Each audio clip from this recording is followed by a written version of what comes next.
Typically, we have business owners on the show, but today we are spicing things up with a podcaster who has been podcasting since 2015. And still to this day, that show is still live. I had so much fun chatting with Jeff. I had connected with him a year ago. Absolutely loved being a guest judge on his show. And we'll get into all of that and what that even means. And I was so excited to have him on my show and to talk through his podcasting journey, which is so unique. And he really follows his creativity and his excitement about projects. And I know you are going to learn so much about yourself, your own journey, maybe some decisions that you can make that are going to benefit you and move your podcast in the direction that you want it to. Please join me in welcoming Jeff to the podcast.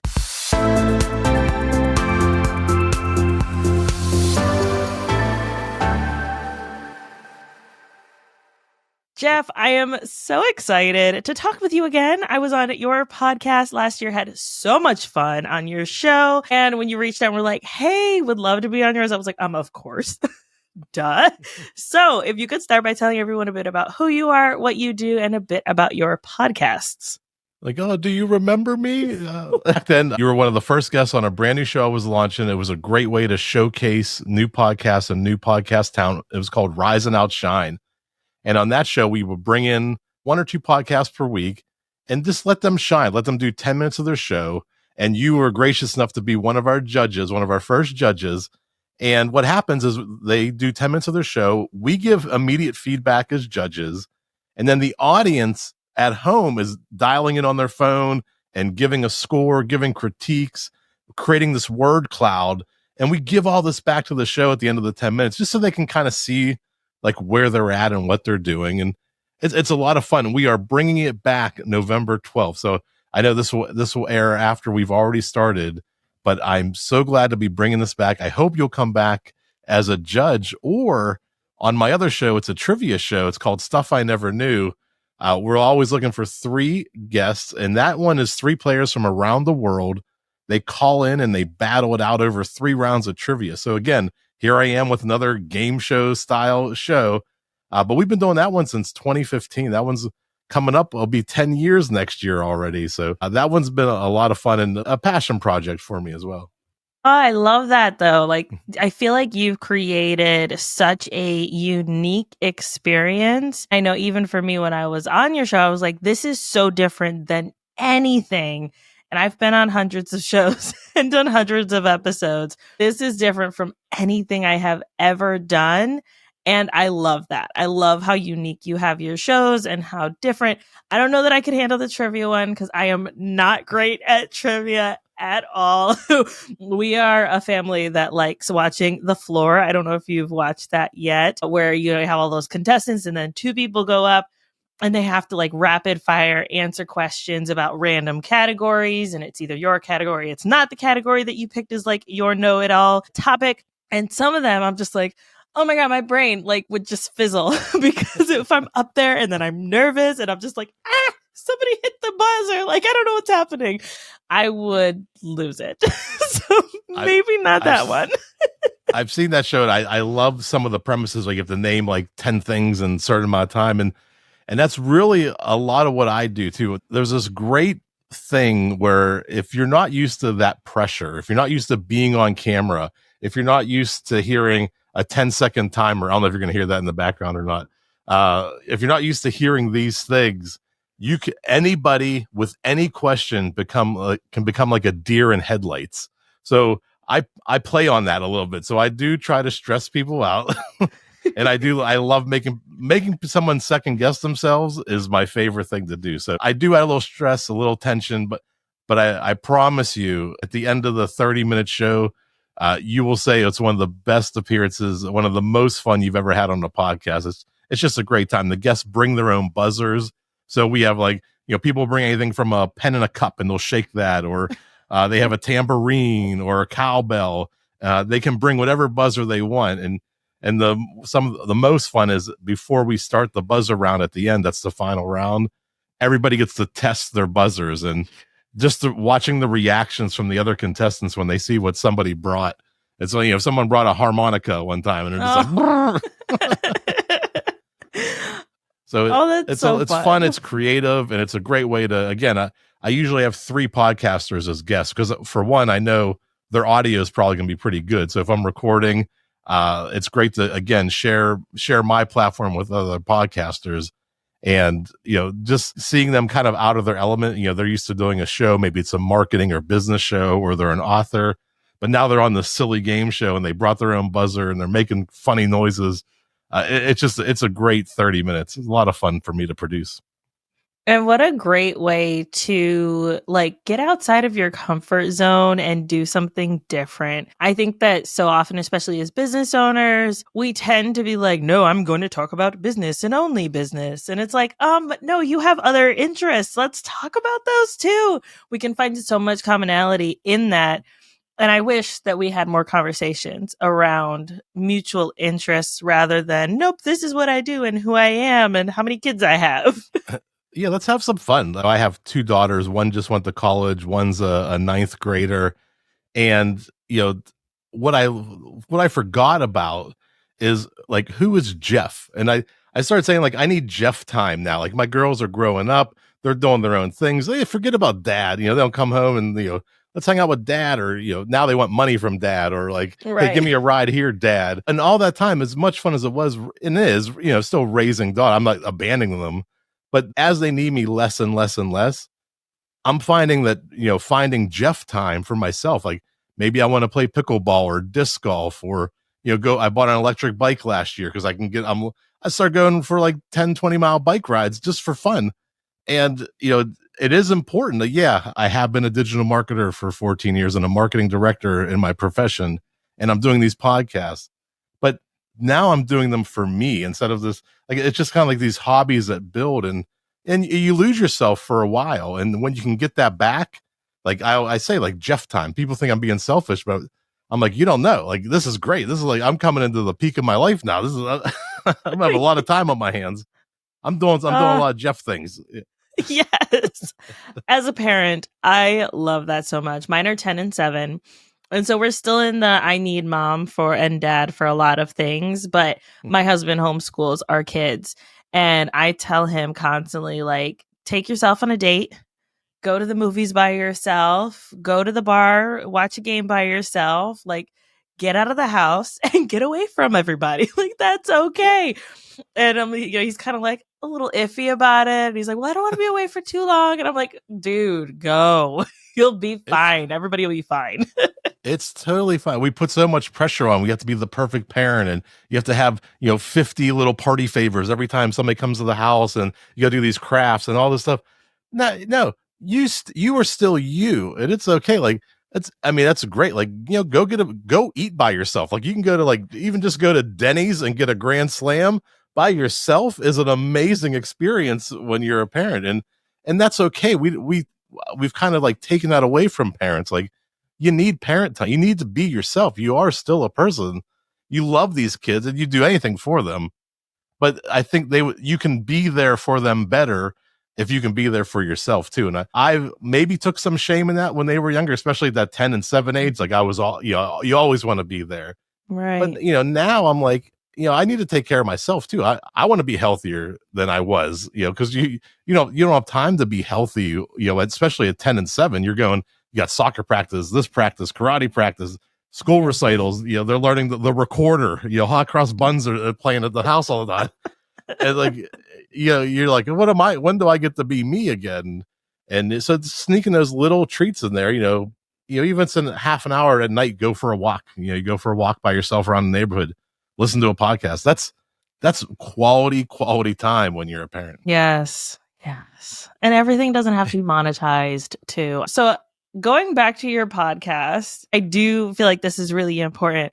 So finding time for yourself, finding things that you like, and finding interest. How did this podcast, the one that's been around for going on 10 years, which, like, kudos, there are maybe 10 podcasts in the world that have been going for so long and, like, consistently showing up. Congratulations. That is absolutely incredible that you've been able to do that.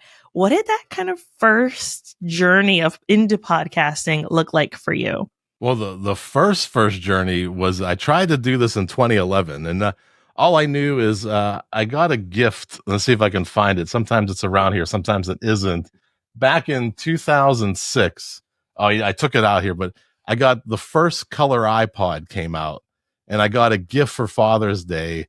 Must have been about like 2007, and I was in love. That's when you had to subscribe on your computer, then you had to plug your iPod into your computer, download the new files and sync your iPod with your computer. But I fell in love with like early podcasts like Marketing Over Coffee and the Beancast, and Joseph Jaffe had the Advert Cast or something.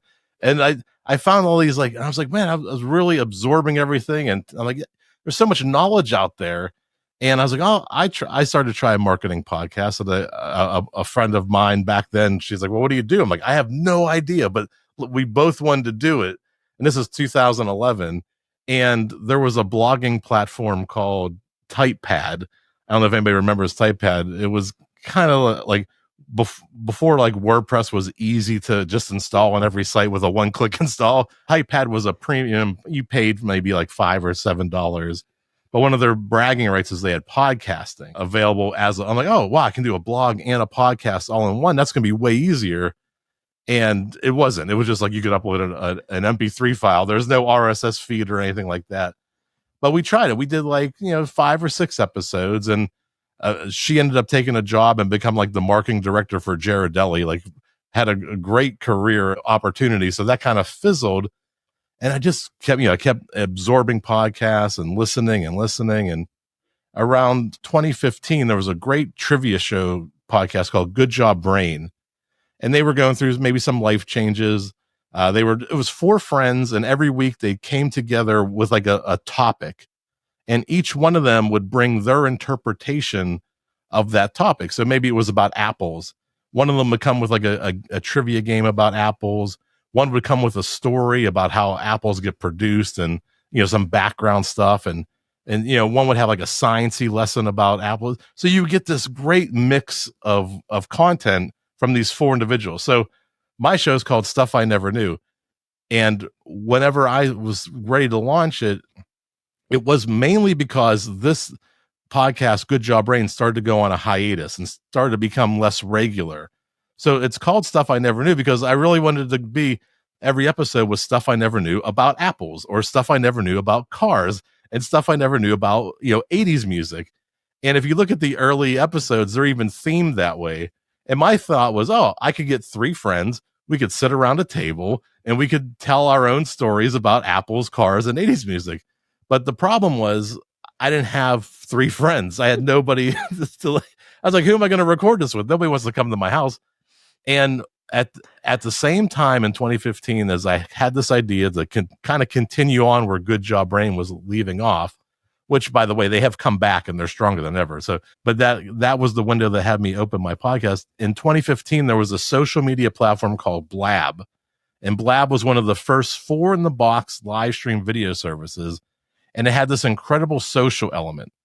So what happened is, when I realized I had no friends, I couldn't do a trivia show, Blab comes on the scene. And when you went live on Blab, they would deliver you 30 to 50 people to your live stream just as a social element. Like, it was people like, hey, this show's live. I used to do the show with 8 people. I didn't book anybody when I hit record.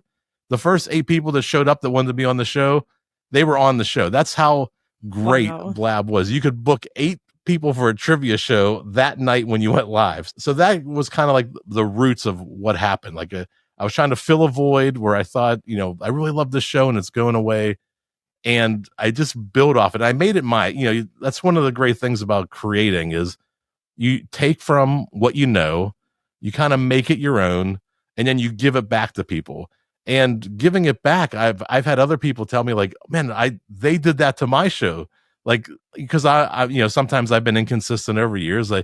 We have different seasons for my show. And the reason is seasons are a period of time where I love doing the show, and then I stop because I hate it. And then I come back in like 6 months, and that's a season, right? Yeah. So that's a new season. So people are now doing that to me. They take like the elements of my show and they're recreating it in their image, and they're putting it back out there and giving it back to their fans. So, I'm part of this process now, and As much as I emulated the people who came before me, now I'm creating something and people are emulating that. So there's this great like camaraderie with podcasting. And I got into it because of that community and that independence and this whole reason that you can create something and put it out there and you own it. Like I control everything from the time I hit the record button to the time I published in my podcast host. Like it is so powerful. And that's really what drew me into the industry in the first place, way back in 2007. So I told you an 8-year story there. I love it though. No, that's so impactful. And you did mention there that you have control. Now I know you also have other things going on where you maybe don't have as much control of what you're allowed to say or how you're able to present yourself or like just being able to say like, no, these are my thoughts and these are my opinions. How does that kind of differ where someone is like, and I had this conversation. This is the reason I'm asking this question. I had a conversation with a client recently on should she join a network? And I said, I have a lot of opinions on networks. First and foremost, does the network's values align with yours? Are they going to be standing behind you or are they going to be standing in front of you? Like, what does this relationship look like? That is going to be your first thing. So I feel like podcast networks can be very similar to working with a TV network or working with a radio show where you're on the air and there are a lot more rules, clearly, because we've heard some podcasts where it's like, you should not have a microphone. It's very different from podcasting and like the access that we have to just say whatever we want to say. So how does that kind of differ from your experience in both networked media as well as podcast media? Yeah, for me, like I grew up in the 80s and 90s. I grew up skateboarding. I grew up punk rock. Like, so I have this like natural draw towards counterculture and, wanting to be DIY, wanting to be independent. So I have like this one side tugging on me. And right after the pandemic in 2021, my show was picked up by a local cable company. So while I've always done a clean show and I want it to be a family friendly environment, well, there are now things that I have to do specifically so that this show can match the values of that network. So I'm not a swearer. I don't do, too dirty content. I don't do anything that would be, in a gray area.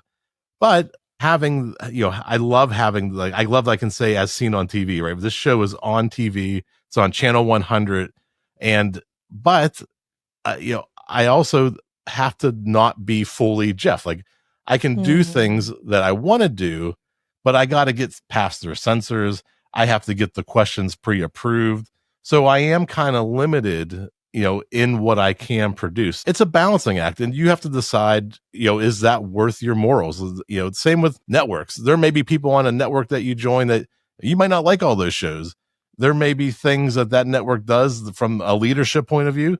You may not like all those decisions, but you're now attached to that. So what is the value of the network? What is that network for? Is it just like, hey, we're just a bunch of friends getting together and we're saying we got a network? Or is there really a gain there that it would be greater than if you were to just stick this out yourself and build and develop your own product? So you have to weigh all these things in. Like for me, a great benefit for going to the cable company is I no longer have to edit my show. I have to show up. I have to record it. The cable company edits it. They give it back to me. Send me a check, and then I can release the audio as my podcast. So like, that's the trade-off. Like I do things, for the show, it is, they want to showcase local talent, local authors, so I'm doing some of this local stuff that I wouldn't normally do. But the trade-off is if I, meet those criteria, I get the show edited for me. I get the audio back that I own and release myself. So that's what I weighed in on that trade. But if I was considering joining a network, like, I don't know, is there better for me 3 years from now if I were just to develop this show by myself and own it completely from start to finish and not have to worry about sharing my stats, not have to worry about sharing ad revenue, not have to worry about somebody controlling what ads are going to show on my show? You have to weigh all that in. There's good benefits to that. You might gain things out of, what I'm trying to do, which we'll get into, having a network might benefit more on a live aspect, doing live appearances, live shows. That could be a benefit to a network. But all those other things that you may give up, that network may not have that value that you're thinking it might have. So you may have to make concessions for something that isn't going to make concessions back for you. Yeah, it's definitely something that you have to address. And like we both said, go back to the values. Are the values aligned? What are your goals with your show? If your goals are to bring business back to you, hustle it. Like for real, like just do it yourself. Hire someone to help you, be super strategic, but go all in on yourself. If your goal is to have more of a hobby show, or I think of, like, I was trying to explain to the client, like true crime shows, like you're not going to really care a lot about the ads that are on your podcast. Whereas if you have a podcast that's, in this case, it was women's sexual health in midlife, like you're going to be really particular about the kinds of ads that are pushed onto your audience. So it's really important to be really particular. And that's okay. Like it's your show, you get to decide. Going into your other show, I had so much fun being a judge and being able to co-judge with someone that I'd never met before and like go back and forth with our opinions. I loved that approach. And also the fact that I was able to meet two new podcasters who have very different shows than even ones that I typically listen to. And I was like, oh, that's really interesting. And one was more of like a comedy one, and the other one was a little more serious, but I had so much fun. So how did you get into that idea, and what does that kind of strategy look like? Yeah, I really love putting that show together, and it's a lot because you're not just, I'm booking myself. I got 2 guest judges. I may have podcasts who have 3 or 4 members. So we could have 8 to 12 people on a single show that I need to coordinate all for a single day. The premise of that show, which you're going to finally see realized in 2025, is each week, we have a show come on, and we're going to have them do 10 minutes of the show. We'll give them real-time feedback from the judges on screen and from the audience at home. So you can get a lot of feedback at the end of this. And I give it all back. I give the recording back if they want to release it as their own episode. I give them all the data that we collect from the app where the people watching at home can vote and judge and build this word cloud for them so they can see all the words that in real time that people were associating with their show. And what we wanted to do when we started this would have been the 2020. Was it just this year we started 2024? I want to say January 2024. Maybe it was January 23 when we started. Yeah, because we took a little hiatus because I have a big announcement at what happened. Where'd Jeff go after that?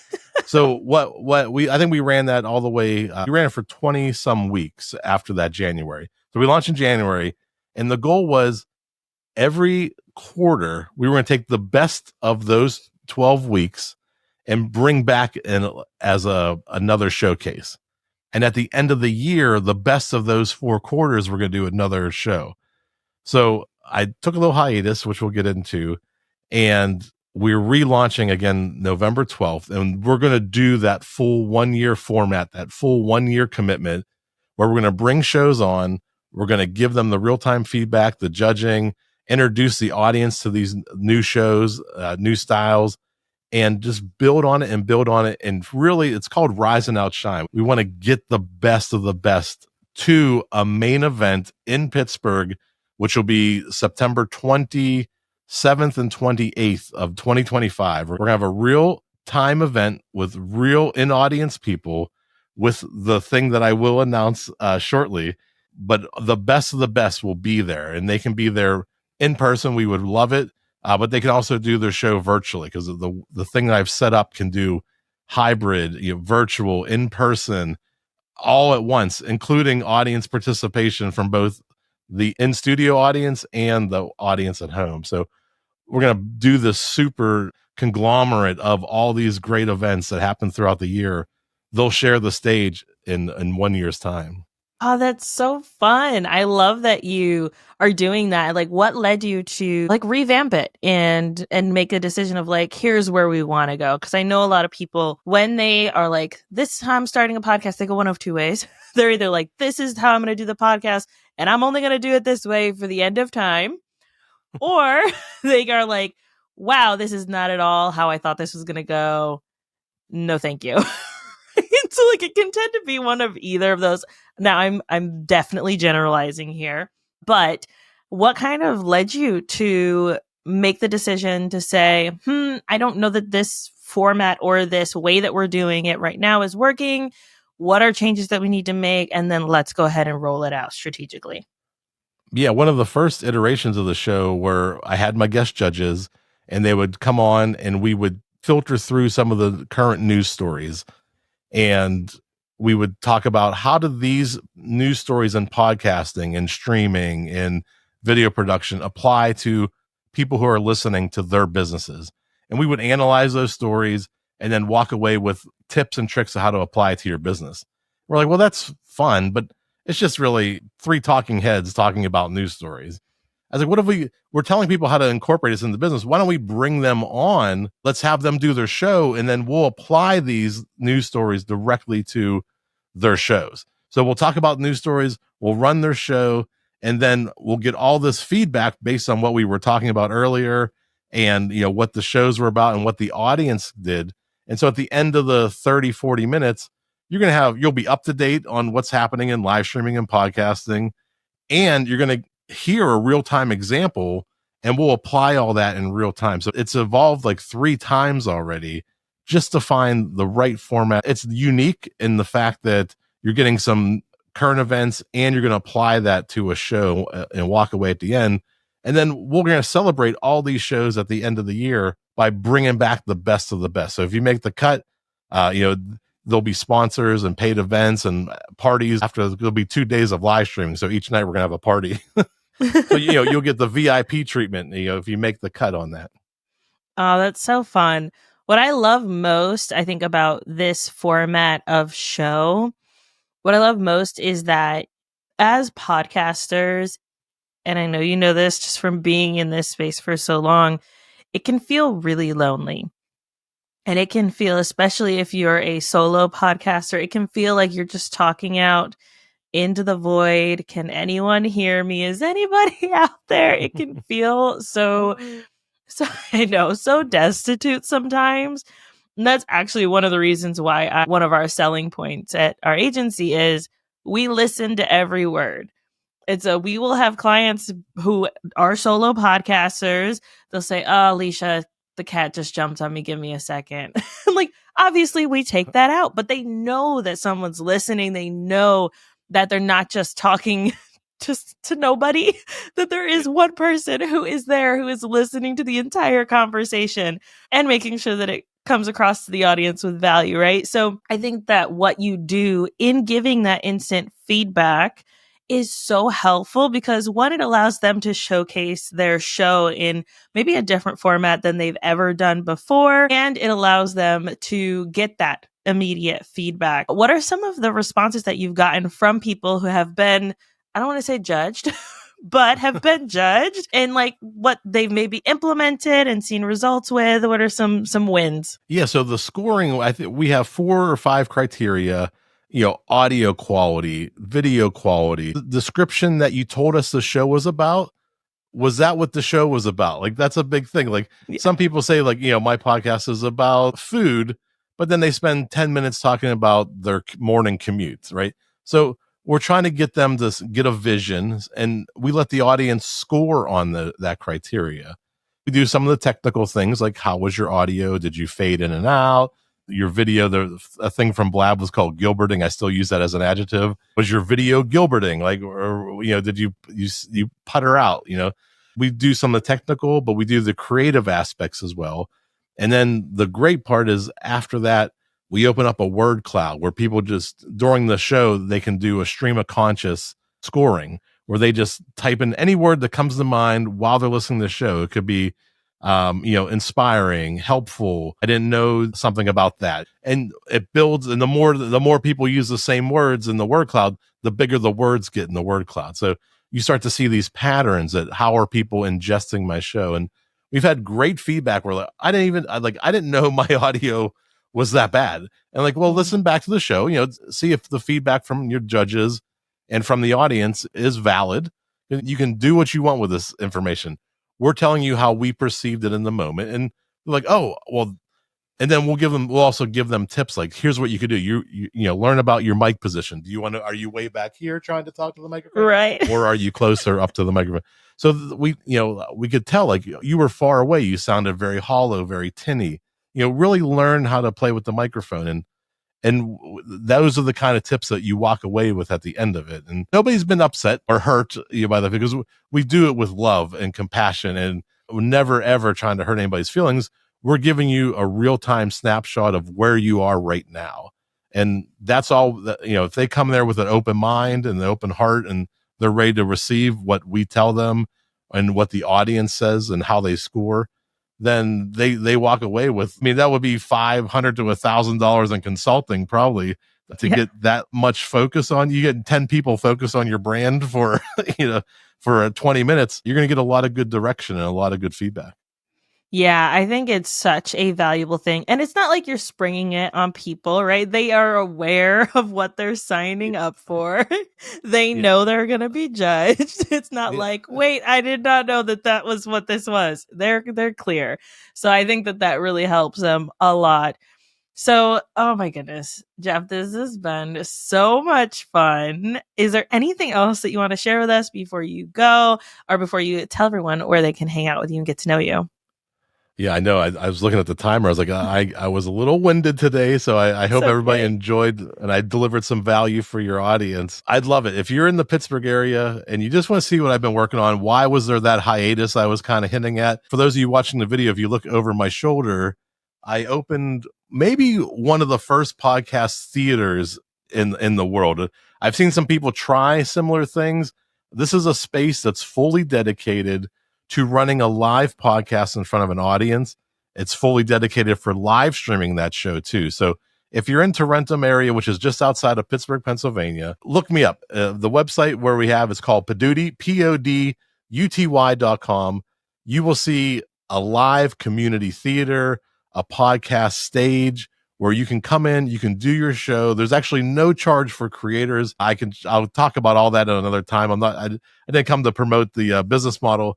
But if, look at what we're doing. This is an opportunity to get on stage, get a recording of your show in front of an audience. And this is where the event will be in September next year that we were talking about. But Poduty, PODUTY.com.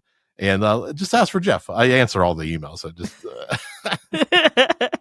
I love that though. That's such your creativity blows my mind. I love that you're able to just be like, no, this is a need. And guess what? We're going to do it. I love that you're able to do that and just have you energetically have so much fun with all of your things and you give it 100%. And I absolutely love that about all of your shows and all the things that you put your effort into. So thank you for being such an incredible resource for podcasters, an incredible resource space for podcasters. For anyone who wants to listen to either of your shows, where can they go for those? Yeah, StuffINeverKnew.com or Rise and Outshine is actually on Poduty now. Go to Poduty.com to find the Rise and Outshine podcast. And they're also available anywhere you get your podcasts, like everybody else. Love it. Awesome. Jeff, thank you so much. You are welcome. Thank you. This was great. Thank you.